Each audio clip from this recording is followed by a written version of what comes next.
Mira lo que estoy compartiendo, ¿verdad?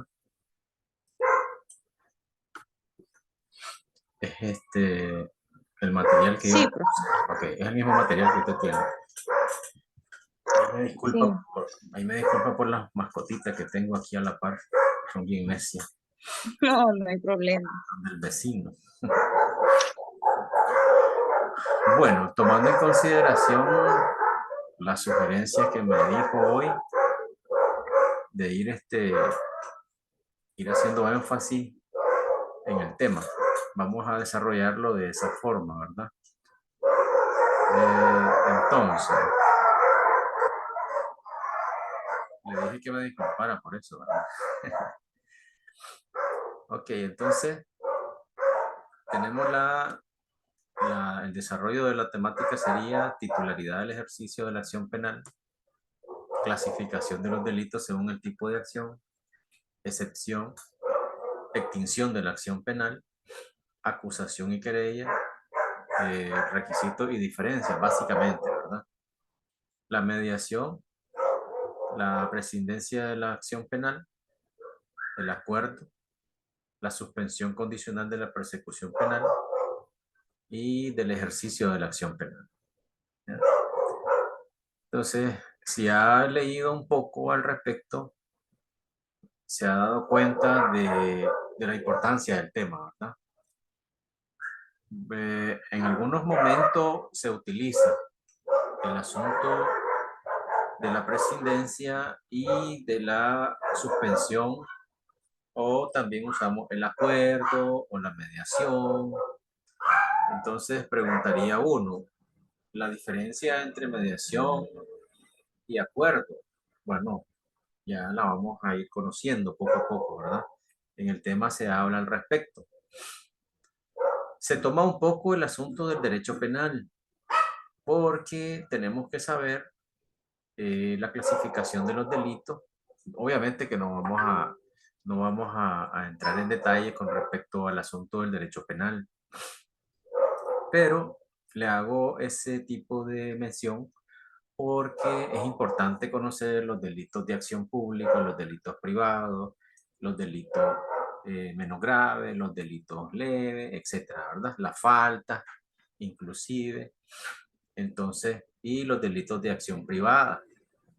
Aquí habla de la clasificación de los delitos, que es básicamente eso. Bueno, y es importante saber, ya vamos a ir viendo por qué es importante saber la clasificación de los delitos en dependencia de la acción, en la acción que vamos a utilizar.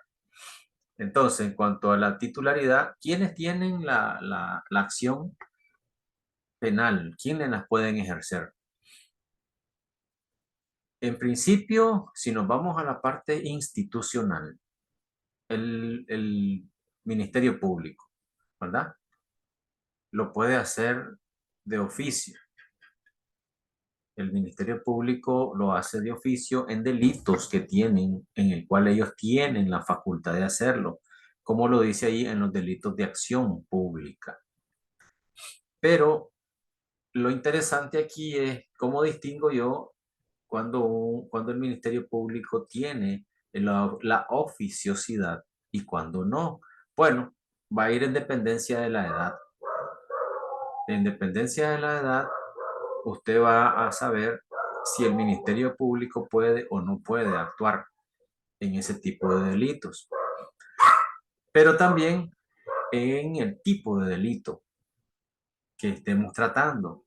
Por ejemplo, eh, los delitos de asesinato atroz, el Ministerio Público va a actuar de oficio, ¿ya? Igual en los delitos de droga. Entonces el Ministerio Público va a actuar de oficio. Incluso el delito de droga es un delito especial en el que no cabe ningún tipo de beneficio y, entre comillas, ¿verdad? Porque ya bajo circunstancias diferentes, pues ah, la cosa cambia. Pero en general, según lo que establece nuestro Código Penal, nuestro Código Procesal Penal, no existe ningún beneficio para los delitos de droga o de narcotráfico, ¿verdad? Entonces, el Ministerio Público, su oficiosidad va a estar en dependencia del tipo de delito y de la edad en que se esté, de la edad de la persona que ha sido o de la víctima, ¿verdad? En este caso. El numeral 2, si se fija, dice por el Ministerio Público, previa denuncia de la víctima en los delitos de acción pública. ¿A qué dice? Fíjense la diferencia. En el primero dice delitos de acción pública. Aquí no necesita la instancia particular, no la necesita, ¿ya? El Ministerio Público actúa de oficio, le parezca o no le parezca a la víctima o a la familia de la víctima, en este caso, si hubo muerte. Entonces, en el caso 2, actúa el Ministerio Público, pero previa denuncia de la víctima. Dice. O sea, la víctima va, pone la denuncia y el Ministerio Público actúa, ¿verdad? Son delitos de acción pública a instancia particular. ¿Está notando la diferencia? Si gusta, deja abierto el micrófono para que la respuesta sea inmediata. Entonces, Sí, profesor. ok, estamos viendo la diferencia. En el punto 3 dice, por la víctima. Es otra forma de ejercer la acción penal. La puede ejercer la víctima, constituida en acusador particular o querellante según el caso. Aquí ya no va a actuar el Ministerio Público. Aquí ya no actúa el Ministerio Público. Es la víctima con su representante, ¿ya? Ya sea en el caso de las querellas, ya sea ella misma o con su representante. Pero aquí el Ministerio Público ya no, ya se hace a un lado o simplemente no actúa. En el cuarto, por cualquier persona natural o jurídica en los delitos de acción pública. Entonces, en este caso, estamos hablando de la falta penal, ¿ya? En este caso, la que podría actuar en estos asuntos sería, según el caso, va a ser la víctima, la autoridad administrativa afectada o la Policía Nacional. Profe, una consulta. Si, por ejemplo, ¿verdad? Se da un caso de violación Sí, y el Ministerio Público, por ejemplo, usted es trabajador, ¿verdad? Del Ministerio Público. sí. Entonces el Ministerio Público a usted le dice, este, licenciado Franklin, usted lleva, ¿verdad? El caso. Y si usted no quiere, ¿verdad? No quiere llevar el caso porque tal vez no se siente cómodo con ello, Ah, usted puede decir que no, es exigido que usted lo lleve. ok. Recordemos en el tema anterior, hablamos un poco acerca de la recusación o de la facultad que tiene las autoridades de inhibirse. ¿La recuerda? Inhibición, recusación. Entonces, la justificación que tiene que tener el Ministerio Público es que si hay algún tipo de vínculo o de relación o si él ya ha participado de alguna manera en algún pronunciamiento sobre algún tipo de situación o si tiene alguna relación con esa persona, es la única manera en que él se puede justificar para hacerse a un lado del asunto, ¿ya? Es decir, la separación del proceso o de la causa, en este caso del crimen o del delito, tiene que ser con peso. No solamente decir, no, porque no me simpatizan esas personas y tal vez ni la conoce, ¿me entiende? Entonces, él tiene que dar una razón de peso y decir, me inhibo de la causa por esta y esta razón, porque tal vez ya conocí algún o tengo alguna relación con esa persona o qué sé yo, tuve algún problema con ella y no voy a estar completamente imparcial al asunto o no voy a defenderla como se debe, etcétera, etcétera. Pero siempre tiene que dar una justificación sobre la base de las inhibiciones bueno, la recusación sería la parte en la que recusen al ministerio, pero en este caso usted me está preguntando de la inhibición específicamente. Entonces él tendría que fundamentar su inhibición para poder hacerse a un lado del caso. De otra forma, le pondría un llamado de atención, porque se miraría como abandono de la defensa, o perdón, de la acusación, ¿ya? Y no se ve bien en su currículum, obviamente. O sea, la repercusión sería más que todo administrativa en cuanto a su desempeño y en cuanto a su plaza que tiene él como ministerio público. Esa básicamente sería la... No, no, no, no. Yo me refiero al defender, o sea, por ejemplo, yo acuso a una persona de violación, ¿verdad? Ajá, Entonces, él no, esa persona que yo estoy acusando no tiene recursos con que pagar un abogado, ¿verdad? Entonces, si no me equivoco, el Ministerio Público le va a asignar uno, ¿verdad? exactamente. Entonces, si yo, por ejemplo, no quiero tomar el caso y Usted defenderlo, es público. sí, Ajá, yo puedo decir no. exacto, por eso le estoy diciendo. Pero Ah, tiene ok, que justificar su inhibición, ¿ya? ah, ok. No simplemente decir, no, no, es que no me simpatiza, no sé, me quedó viendo mal, ¿ya? No, tiene que justificar su inhibición, no es así de simple. Ok. Ok, entonces, igual, cuando son cuestiones de falta, también la policía puede actuar. A veces hay personas que se extrañan que la policía esté llevando un caso, ¿ya? Pero en asuntos de falta, ellos sí pueden representar a la persona o a la víctima en este caso, ¿ya? Yo ya tuve un caso donde la policía, solo la policía representó a la persona, ¿ya? Entonces era un caso de asedio. Entonces, no es extraño, no se vaya a extrañar cuando mire a un policía haciendo la defensa, ¿ya? O haciendo la acusación.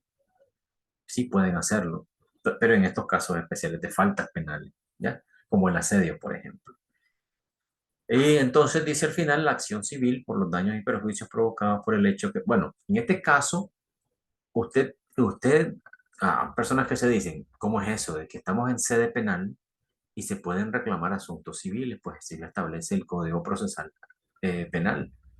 Se pueden reclamar, o sea, se pueden establecer acciones civiles en sede penal siempre y cuando sea una consecución de la causa principal, ¿ya? Por ejemplo, en los accidentes de tránsito, hay una acción penal por el delito de homicidio imprudente, por ejemplo, ¿verdad? Que es lo más común en un accidente de tránsito. Pero recuerde que siempre en los accidentes de tránsito van a ocurrir daños, ya sea que dañó una casa, ya sea que colisionó con otro vehículo o con otros vehículos. Entonces, ¿qué va a O también, tal vez no falleció la persona, pero quedó hospitalizada, tiene fractura y ya no va a poder ser el sostén de su hogar y hay que resarcir esos daños. Entonces, en ese momento, usted solicita que se haga usted solicita la acción de daños y perjuicios, ¿ya? Incluso del lucro cesante, porque eso es otro asunto, ¿ya? Entonces, ¿qué sucede? Cuando usted está en sede penal, inmediatamente solicita al juez o a la jueza de que también quiere que haya un resarcimiento de los daños y perjuicios y el lucro cesante. Por ejemplo, en la parte que yo le decía, si él está trabajando, ¿quién va a proveer? Si él es el único que provee. Entonces, se le solicita de que me dé en compensación por el tiempo que yo voy a estar inhabilitado, según los médicos, de que él me tiene que pasar a mí lo que yo ganaba como salario, porque yo soy el único que mantenía mi hogar, entonces él me tiene que compensar ese daño. ¿Ya? Perdón, el lucro cesante. Los daños son otros, ya los daños físicos, de fractura, hay que darle medicamentos, si el médico manda a comprarle algún instrumento especial, los clavos, etcétera. Entonces, esas cuestiones son carísimas. ¿ya? Y si dañó el vehículo también, tiene que ir a repararle el vehículo, etcétera, etcétera, etcétera, ¿ya? Entonces, hasta ahí, a eso se refiere todo este párrafo. En el artículo 53 dice lo que estábamos hablando. Son delitos de acción privada, fíjese bien, los delitos de calumnia e injuria graves. Entonces, aquí lo importante es diferenciar delitos de calumnia y de injuria. No siempre están juntos, porque la diferencia entre injuria y calumnia es que la injuria son asuntos meramente como comentarios, como, como decimos popularmente nosotros, son chismes, ¿verdad? Pero que van en contra de la moral y de la integridad moral de la persona. Por ejemplo, si usted dice, la fulana, fíjate que la fulana es prostituta, ¿me entiende? Entonces usted comienza a decírselo a la vecina y la vecina lo comienza a divulgar y comienza y se da cuenta todo el barrio, ¿ya? O tal vez lo divulgó en internet, que está de moda. Entonces ya esa injuria se hizo pública y está perjudicando la moral y la dignidad de esa persona. Entonces se hace grave el asunto. Esta persona puede emprender una acción, una querella en su contra por injuria, ¿ya? La calumnia es cuando usted, por ejemplo, dice, mira, el fulano vende droga, ¿ya? Ah, pero bueno, ¿es cierto o es mentira? No me interesa, dice la ley. El punto es que usted le está imputando un delito a esa persona, porque esa es la calumnia, cuando usted le imputa un delito a alguien. Fíjese bien que en el anterior, usted simplemente dijo un chisme, ¿verdad? Pero el chisme está dañando la integridad, la reputación y el prestigio de esa persona. En la calumnia resulta que usted le está imputando un delito. Ah, mira, que ese hombre trafica droga o que tal vez dijo de que trabaja en cuestiones ¿cómo se llama? De trata de personas, por ejemplo, ¿ya? O de explotación sexual, qué sé yo. Pero el problema aquí no es tanto lo que está imputándole a la persona. Si se da cuenta la persona le puede interponer una querella y usted tiene que demostrarle a él lo que usted dijo.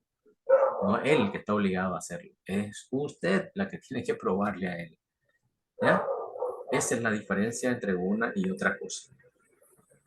Después dice que son delitos de acción pública a instancia particular.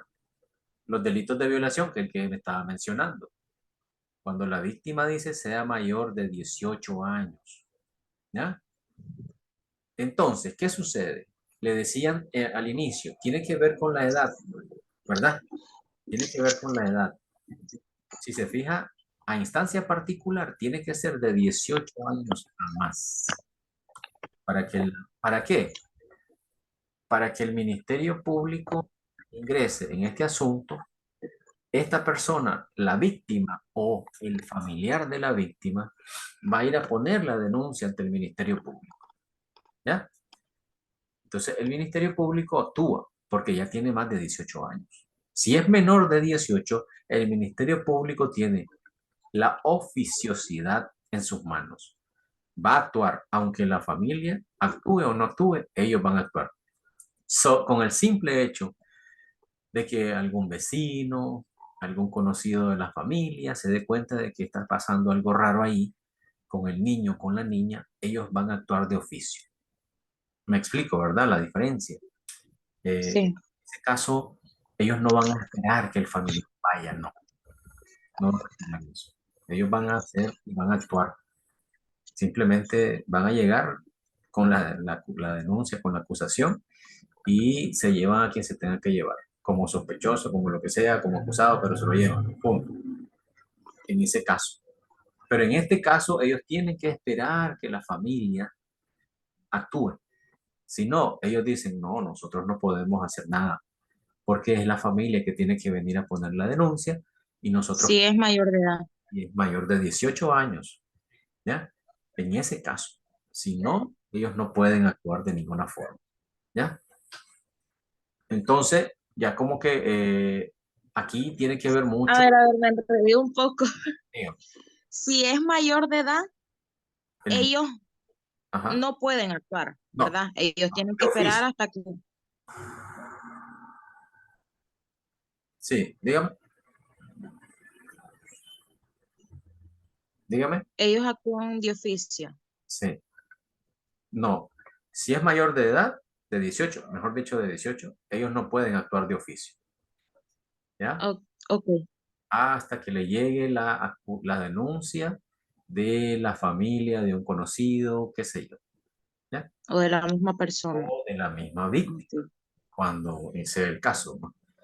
Pero Y solo si es menor de edad, sí actúan de oficio, ahí sí, solo, inmediatamente. sí, solo con que alguna persona les diga de que está pasando algo raro en ese hogar o que la persona se ve rara o que ellos escucharon algo, ¿me entiendes? Entonces ellos, Ellos pueden detener a la persona sospechosa, por investigación, sí, para investigación. claro que lo pueden hacer. Recuerde que va a haber alguien, siempre hay alguien, porque el Ministerio Público no Sí, se va a dar cuenta por sí solo. Ellos están en su trabajo y no están dándose cuenta de lo que pasa. Entonces, alguien tiene que denunciar, ¿ya? No necesariamente la ujú, víctima o no necesariamente la familia. Puede ser cualquier otra persona. Entonces, ellos van a actuar de oficio. Ahí no van a necesitar autorización de ningún familiar, pero cuando es menor de edad. Entonces dice que los delitos no incluidos en los dos párrafos anteriores son delitos de acción pública.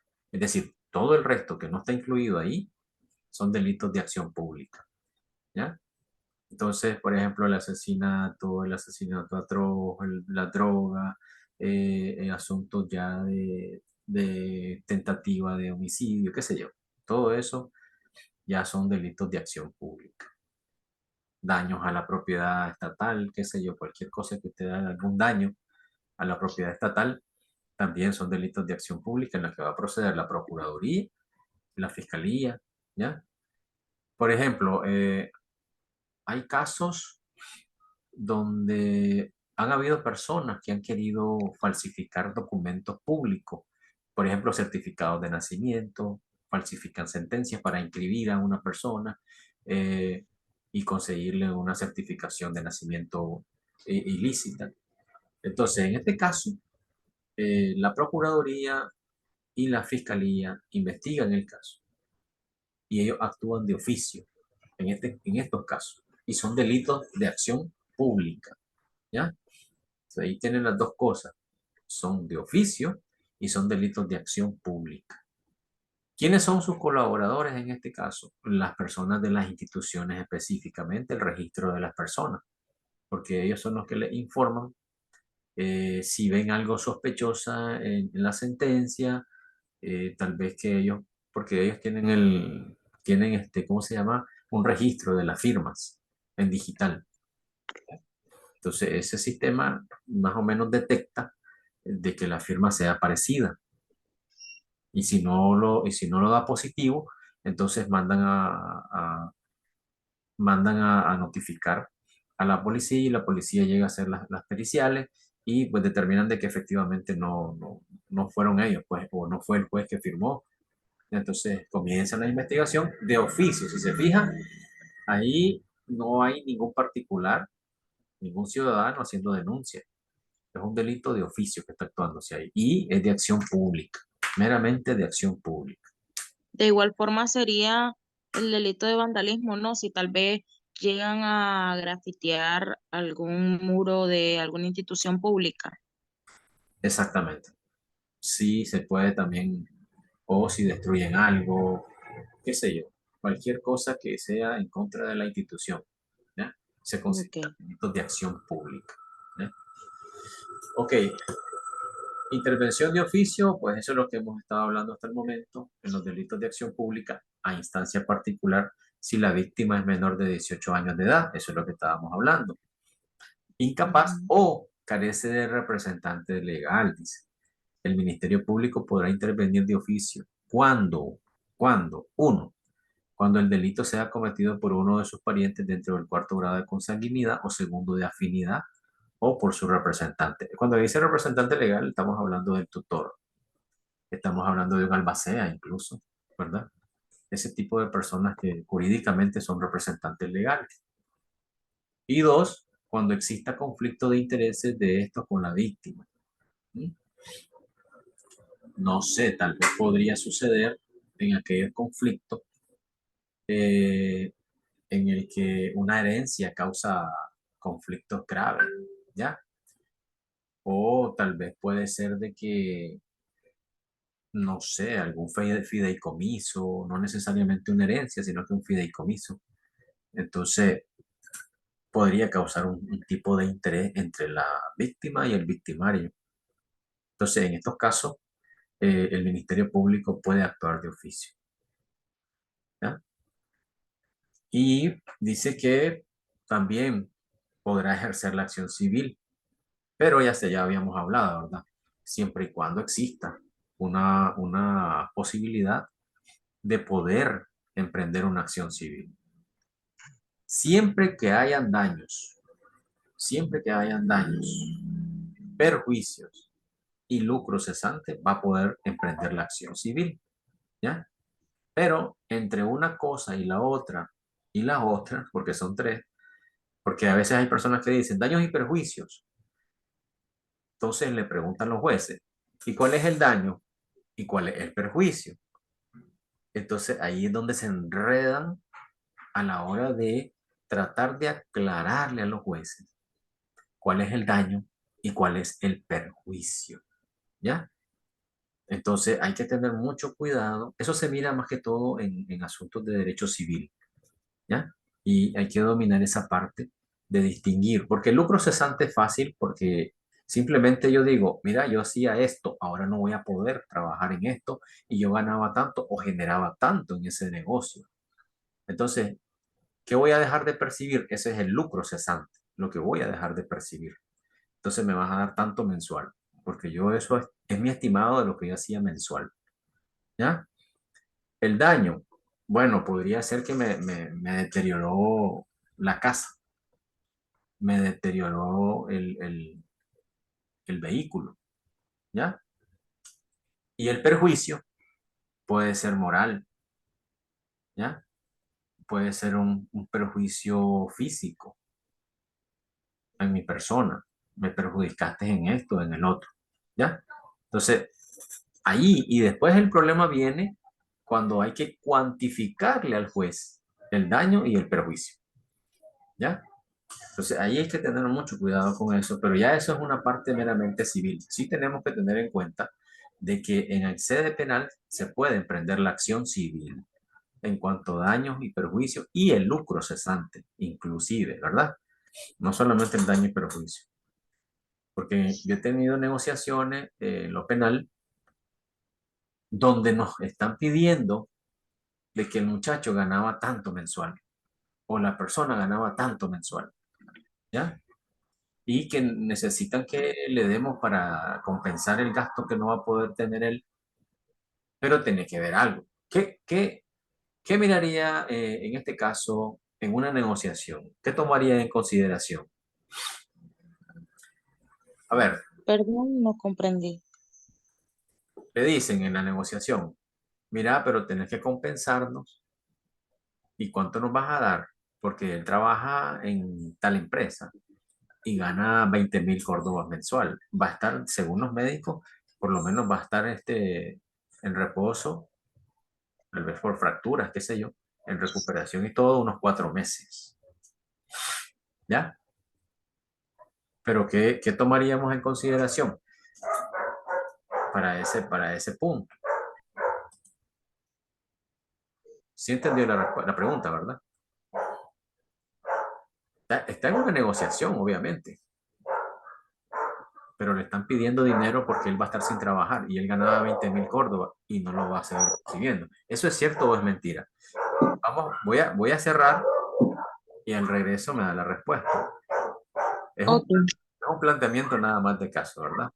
Entonces, cerrar ahorita y después me da la respuesta. para ver qué conclusión, a qué conclusión llegamos. Ay, espérate, que ya no sé ni dónde se cierra. Aquí, aquí.